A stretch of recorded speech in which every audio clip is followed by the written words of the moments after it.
ಬರ್ತೈತಿ ಚಳಿ ನಿನಗ ಚಳಿ ನೀನು ನೋಡಿ ಬಡಿಸಿನ ಬಳ್ಳಿ ಕೈಯನ ಬಳ್ಳಿ ಈ ಮೊದಲ ಜನಪದ ಕೂಲಿ ನೀನು ನೋಡಿಲ್ಲ ನಾ ಹೊಳ್ಳಿ ಹೊಳ್ಳಿ ಹೊಳ್ಳಿ ಹಾ ನನಗನ ಬ್ಯಾಡೋ ಅನಬ್ಯಾಡೋ ನೀ ಮಳ್ಳಿ ನಿಂದ ಬೆಳಕಾವಿ ಹತ್ತಿ ఆడింది ఆటలో అంబోరం బాజి పెట్టలో అంటే అంటే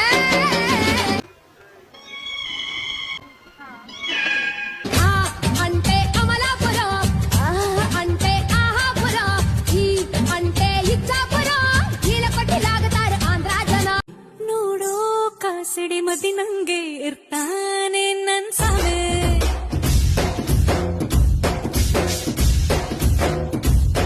ಮೆದುವಾದ ಲೇ ನಿನ್ನ ಹೆಸರನ್ನ ಕೈ ಮೇಲೆ ಬರ್ಸ್ಕೊಳ್ಳೋದು ಇಲ್ಲ ಎದೆ ಮೇಲೆ ಬರ್ಸ್ಕೊಳ್ಳೋದು ಅಂತ ಯೋಚನೆ ಮಾಡ್ತಿದ್ದೀನಿ ನೀನೇನಂತ್ಯಾ रुको जरा सबर करो बोला धक्का बुक्की नहीं करने का आराम से लेने का हाँ ಎರಡರಲ್ಲೂ ಬೇಡ ನಿಮ್ಮನೆ ಆಸ್ತಿ ಪತ್ರದ ಮೇಲೆ ಬರ್ಸು ಹುಡುಗಿರಂದ್ರೆ ಡೇಂಜರ್ ಹುಷಾರಾಗಿರೋ